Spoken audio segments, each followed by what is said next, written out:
दोस्तों, मध्य प्रदेश से एक ऐसी खबर सामने आई है जिसने हर किसी को चौंका दिया है। मध्य प्रदेश के कटनी जिले की रहने वाली लापता युवती अर्चना तिवारी का अब तक कोई पता नहीं चल सका है।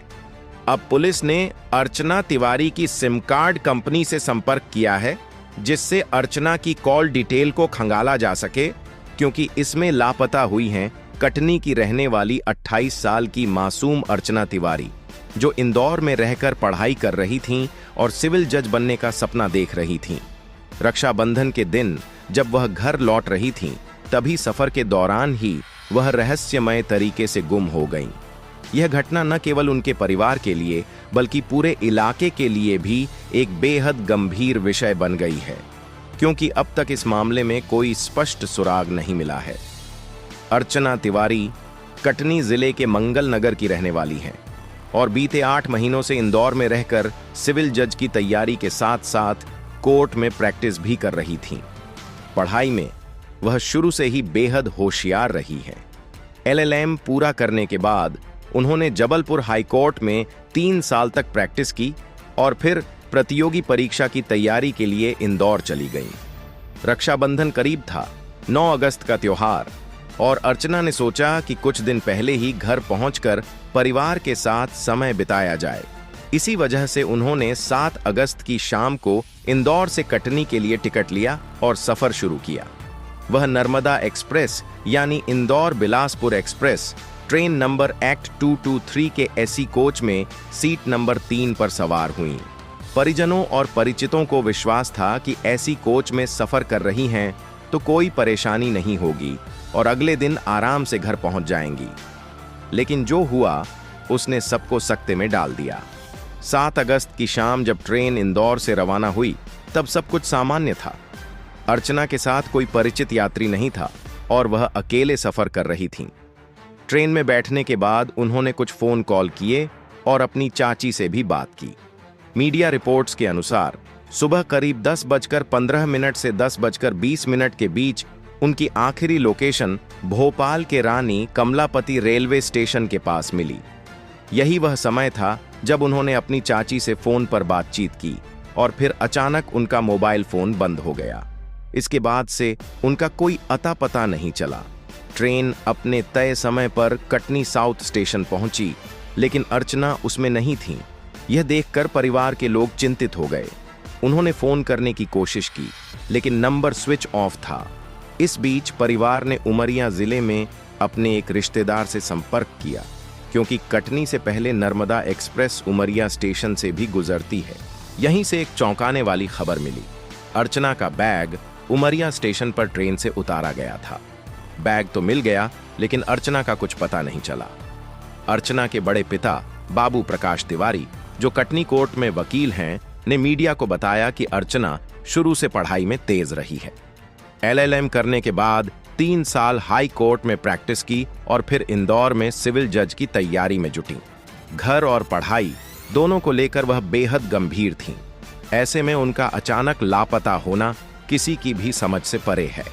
परिजनों ने तुरंत कटनी GRP थाने में गुमशुदगी की रिपोर्ट दर्ज कराई और तलाश शुरू हुई।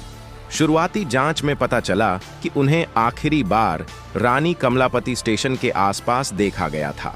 वहीं तक उनकी मोबाइल लोकेशन ट्रेस हुई। फिर फोन स्विच ऑफ हो गया और CCTV में भी वह कहीं दिखाई नहीं दी। पुलिस ने अर्चना के कॉल डिटेल्स यानी CDR खंगालना शुरू किया, जिसमें सामने आया कि लापता होने से पहले वह कुछ खास नंबरों पर बार बार कॉल कर रही थीं। अब पुलिस उन नंबरों को ट्रेस कर उनसे जुड़े लोगों से पूछताछ कर रही है, जिनसे उन्होंने आखिरी बार बात की थी। इस मामले की जांच कई अलग अलग एंगल से की जा रही है। एक तरफ पुलिस यह देखने में जुटी है कि कहीं मामला किसी निजी कारण या जान पहचान से जुड़ा तो नहीं है। वहीं दूसरी ओर यह आशंका भी जताई जा रही है कि सफर के दौरान कहीं उनके साथ कोई अनहोनी तो नहीं हो गई।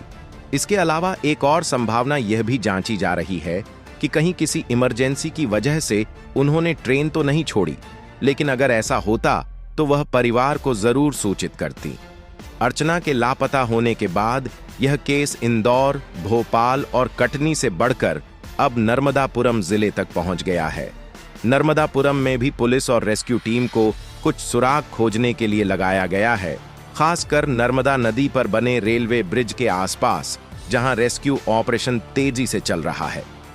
पुलिस ने इस ट्रेन के उसी कोच में सफर करने वाले अन्य यात्रियों से भी पूछताछ की, ताकि पता चल सके कि सफर के दौरान किसी ने कुछ असामान्य देखा या नहीं। साथ ही ट्रेन के रास्ते में आने वाले सभी प्रमुख स्टेशनों के सीसीटीवी फुटेज भी खंगाले जा रहे हैं। परिवार का कहना है कि अर्चना पूरी तरह स्वस्थ थीं और घर आने के लिए उत्साहित भी। वह रक्षाबंधन का त्योहार परिवार के साथ मनाने के लिए बेताब थीं। ऐसे में अचानक इस तरह से गायब हो जाना समझ से बाहर है। आखिरी बार चाची से हुई बातचीत में भी ऐसा कुछ नहीं था जिससे लगे कि वह परेशान थीं या किसी मुसीबत में हैं। पुलिस ने चाची से भी पूछताछ की, लेकिन इस बातचीत का पूरा विवरण अब तक सामने नहीं आया। सूत्रों के अनुसार पुलिस को कुछ अहम सुराग मिले हैं और इन्हीं के आधार पर जांच आगे बढ़ाई जा रही है। जीआरपी ने आम लोगों और यात्रियों से अपील की है कि अगर किसी ने अर्चना को ट्रेन या किसी स्टेशन पर देखा हो तो तुरंत पुलिस को जानकारी दें। अब मामले की गंभीरता को देखते हुए पुलिस की कई टीमें काम कर रही हैं। भोपाल की जीआरपी टीम, कटनी पुलिस और नर्मदापुरम पुलिस तीनों अपने अपने स्तर पर सुराग जुटा रही हैं। यह मामला सोशल मीडिया और स्थानीय हलकों में सुर्खियों में है। लोग तरह तरह के कयास लगा रहे हैं, लेकिन सच क्या है यह अभी तक साफ नहीं है। अर्चना का बैग उमरिया में मिलना भी एक रहस्य बन गया है, क्योंकि इससे लगता है कि वह ट्रेन के उमरिया पहुंचने से पहले ही गायब हो गई होंगी। लेकिन उसके बाद उनके साथ क्या हुआ, इसका कोई जवाब किसी के पास नहीं। जैसे जैसे समय बीत रहा है, यह मामला और पेचीदा होता जा रहा है। पुलिस की शुरुआती जांच के बाद साफ हो गया कि यह केवल एक साधारण गुमशुदगी का मामला नहीं, बल्कि इसके पीछे कोई गहरी कहानी हो सकती है। कॉल डिटेल्स की रिपोर्ट में कुछ ऐसे नंबर सामने आए हैं जिन पर उन्होंने लगातार कई बार बात की थी। इनमें से एक नंबर भोपाल का था, जबकि दूसरा नर्मदापुरम इलाके का निकला। पुलिस ने इन दोनों नंबरों के मालिकों को ढूंढने के लिए अलग अलग टीमें भेजी हैं और यह भी जानने की कोशिश की है कि बातचीत का विषय क्या था और क्या उनसे पहले कभी मुलाकात हुई थी या नहीं। उधर नर्मदापुरम में चल रहे सर्च ऑपरेशन के दौरान रेलवे ब्रिज और नदी किनारे पर गोताखोरों को लगाया गया। खबरों के मुताबिक यहां पुलिस को कुछ ऐसे सामान मिले जो शक पैदा करते थे। हालांकि आधिकारिक तौर पर कुछ भी नहीं कहा गया। स्थानीय सूत्रों का दावा है कि जांच टीम को कुछ कपड़े और एक दुपट्टा मिला, जिसकी पहचान के लिए परिवार को बुलाया गया। रेस्क्यू टीम को नदी में भी तलाश करने का निर्देश दिया गया, ताकि अगर किसी हादसे में अर्चना नदी में गिरी हो तो कोई सुराग मिल सके। लेकिन कई घंटों की खोजबीन के बाद भी कोई ठोस सबूत हाथ नहीं लगा। इस ऑपरेशन में स्थानीय मछुआरों ने भी मदद की। उन्होंने बताया कि जिस दिन अर्चना लापता हुई थीं, उसी रात रेलवे ब्रिज के पास कुछ हलचल देखी गई थी। हालांकि अंधेरा होने के कारण वे साफ नहीं देख पाए कि वहां क्या हो रहा था। पुलिस ने इस बयान को भी जांच में शामिल किया और रात में ड्यूटी पर मौजूद रेलवे पुलिस कर्मियों से पूछताछ की। जैसे जैसे यह मामला चर्चा में आने लगा, मध्य प्रदेश के कई महिला संगठनों ने चिंता जताई और पुलिस से मांग की कि जांच में देरी न हो। कटनी में लोगों ने कैंडल मार्च निकाला और अर्चना की सुरक्षित वापसी की प्रार्थना की। रेलवे स्टेशन से लेकर अर्चना के घर तक भीड़ जुटने लगी और हर कोई यही कह रहा था कि एक होनहार लड़की का इस तरह से गायब हो जाना समाज के लिए एक बड़ा सवाल है। जांच अब केवल रेल मार्ग तक सीमित नहीं रही। पुलिस ने इंदौर में उनके हॉस्टल और कोचिंग सेंटर की भी जांच की। कमरे से कोई संदिग्ध वस्तु तो नहीं मिली, लेकिन उनका लैपटॉप और डायरी जब्त कर ली गई ताकि देखा जा सके कि क्या इनमें कोई ऐसा सुराग है जो उनके लापता होने से जुड़ा हो। उनके दोस्तों और सहपाठियों से भी पूछताछ की गई, लेकिन किसी ने नहीं कहा कि वह परेशान थीं। उल्टा सभी ने बताया कि वह रक्षाबंधन को लेकर खुश थीं। समय के साथ यह केस और दबाव में आ गया, क्योंकि मीडिया भी लगातार इस पर नजर बनाए हुए है और हर दिन एक नई थ्योरी सामने आ रही है। पुलिस मोबाइल सर्विलांस के जरिए उन सभी जगहों को ट्रैक कर रही है जहां अर्चना के फोन के सिग्नल की गतिविधि मिली थी।